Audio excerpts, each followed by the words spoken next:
કોંગ્રેસના પૂર્વ પ્રદેશ પ્રમુખ શક્તિસિંહ ગોહિલ આજે ભાવનગરની મુલાકાતે છે। તેમણે આગામી દિવસોમાં જે ચૂંટણી યોજાવાની છે તેને લઈને વાત કરી છે।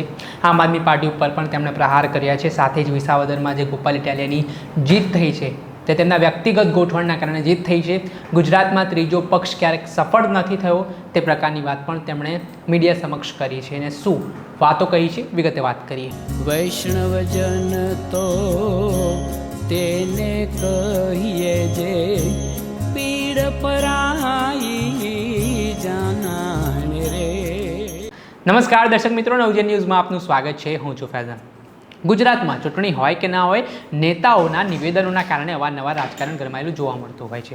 ત્યારે કોંગ્રેસ અને આમ આદમી પાર્ટીના નેતાઓ અવારનવાર એકબીજા ઉપર આરોપ પ્રત્યારોપનો દોર કરતા હોય છે।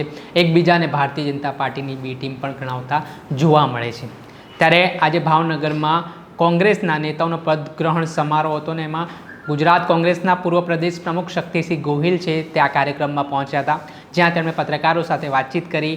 આમ આદમી પાર્ટી હાલ જે રીતે ગુજરાતમાં એક માહોલ બનાવી રહી છે અને કોંગ્રેસની જે દિવસે ને દિવસે સ્થિતિ દયનીય બનતી જઈ રહી છે તેને લઈને કોંગ્રેસના પૂર્વ પ્રદેશ પ્રમુખ શક્તિસિંહ ગોહિલે પોતાનું નિવેદન આપ્યું છે ને કહ્યું છે કે ગુજરાતમાં ક્યારેક ત્રીજો પક્ષ સફળ થયો નથી। તેમણે ગોપાલ ઇટાલિયાની વિસાવદર બેઠક પર જીત થઈ છે તે મામલે તેમણે કહ્યું છે કે ગોપાલ ઇટાલિયા પોતાના વ્યક્તિગત ગોઠવણના કારણે તેમણે જીત પ્રાપ્ત કરી છે, કોઈ પાર્ટીએ જીત નહોતી પ્રાપ્ત કરી। એટલે ગોપાલ ઇટાલિયા પોતાના ચહેરા ઉપર જીત્યા હોય તે પ્રકારની વાત પણ શક્તિસિંહ ગોહિલે કહી છે।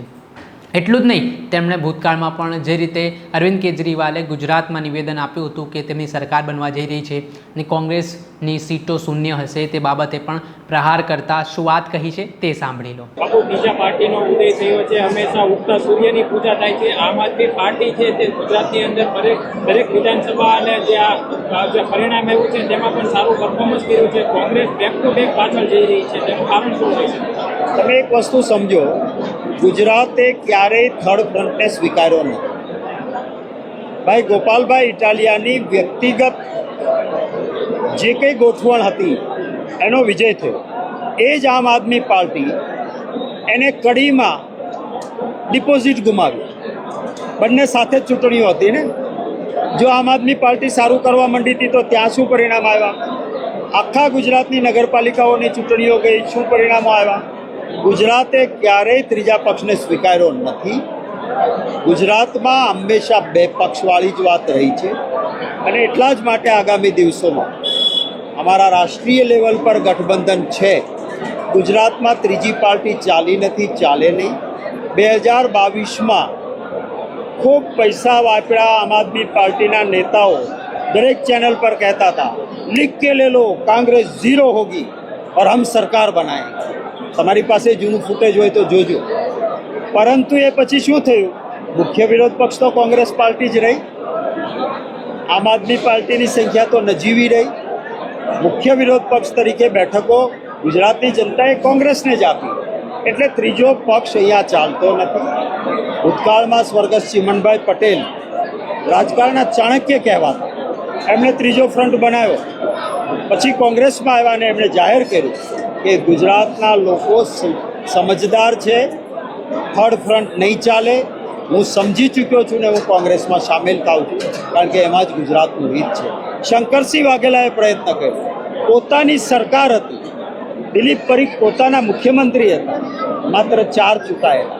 અત્યારે પણ શંકરસિંહજીએ ઉમેદવારો રાખ્યા, આપ જુઓ કેટલા મત મળ્યા। એટલે ત્રીજી પાર્ટી ચાલતી જ નથી। એકાદ વ્યક્તિ વ્યક્તિગત રીતે આપ જો દિલ્હીમાં આમ આદમી પાર્ટીની સરકાર રહ્યા પછી અરવિંદ કેજરીવાલ છે એમનો મુખ્ય ચહેરો, એ પોતે ચૂંટણી હારી ગયા દિલ્હીમાં। એટલે ગુજરાતમાં તો એ સવાલ નથી, લોકોના આશીર્વાદ મળશે, કોંગ્રેસ બળવત્તર બનીને આગળ વધશે। મનરેગા સવારની વાત કરી, આપણે હીરાભાઈ ચોટવાની ધરપકડ કરવામાં આવી છે। હું ચોક્કસ કહીશ કે ભ્રષ્ટાચારમાં કોઈ પણ પુરાવા હોય ને કોઈ પણ હોય તો કશું જોયા વગર કડક હાથે કામ લે, મને વાંધો નથી। આપણે સાંભળ્યા આ હતા ગુજરાત કોંગ્રેસના પૂર્વ પ્રદેશ પ્રમુખ શક્તિસિંહ ગોહિલ।